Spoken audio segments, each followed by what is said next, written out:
Hi everybody, I'm back, and today I just wanted to talk about the life of of a showgirl now that it is released. I listened to it last night when it came out, and I've listened through it again a second time this morning, so I have like somewhat of a collected idea of thoughts about it. So I just wanted to go through like the tracks and kind of give like my vibes of what I liked or maybe didn't like, on each one. The Fate of Ophelia, it surprised me a lot. So on the first listen, like, I was like, okay, I'm still open-hearted to the rest of the album, but like on the first listen, I was like, I think so surprised at what the sound was that I was like, But then after I had finished the album and then I was like listening to it a second time, I was like, hang on, no, like it's a bop. It had taken me so off guard, Super cute, super sweet, like definitely not what I was expecting. I was definitely anticipating depression in all of these song titles, like in spite of her saying it was the happiest album. Anyways, moving on to Elizabeth Taylor. I don't understand exactly what story she's trying to tell, but I think it's really sweet, and I love the part where it's like, right when the beat drops, I'd cry, Violet, or whichever the lyrics are, and it just drops, and it's just like, oh, that's my favorite part of that song.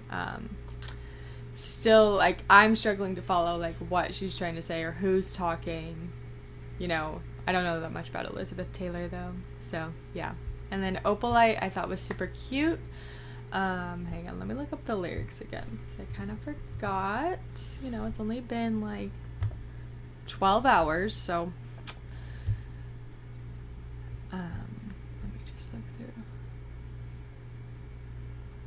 yeah, this one's just so cute. It gives, like, stay, stay, stay. It gives happy, and just,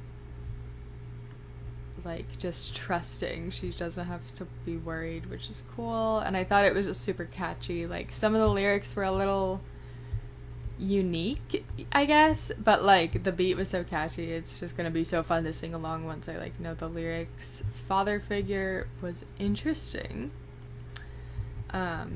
The sound was really cool, but the story, I was too caught up in trying to figure out, like, who is she talking to? What does this mean? So I was a little distracted by that.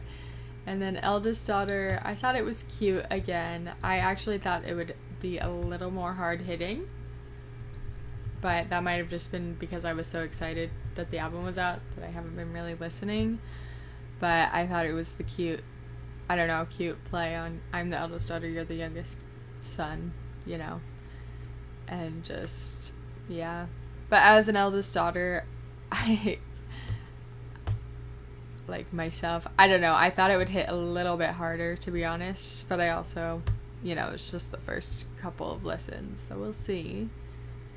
And then Ruin the Friendship. I knew that this was going to be a romantic song. I had called it from the start.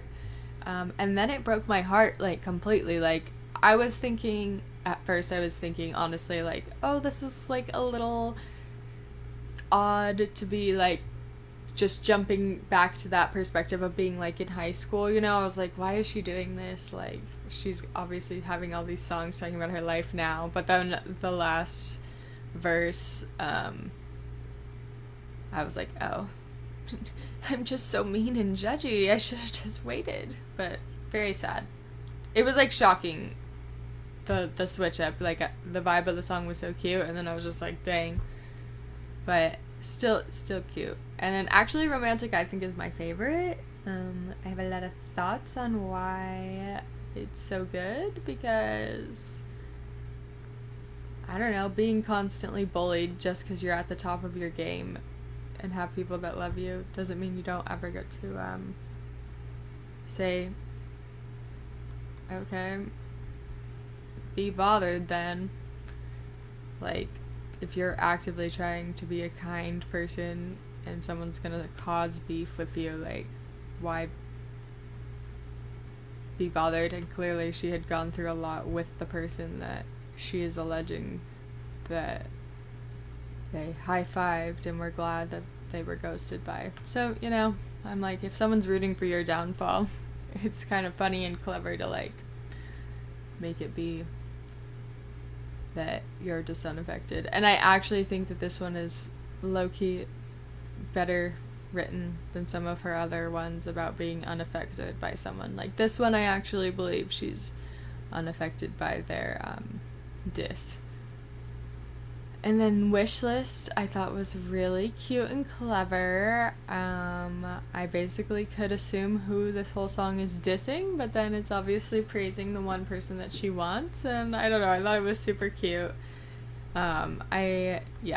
And then I knew Wood was gonna be sexy. I knew it. And I like that it is. And obviously, like, if you know how to read and you have some level of entendre, you'll read into it, but, like, somebody innocent might not understand what she's saying, you know?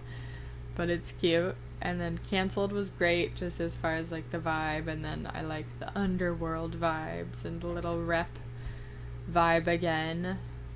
Honey, I haven't really made much of an opinion on yet. I thought it was cute, like, playing on "You can call me honey because you actually are sweet to me."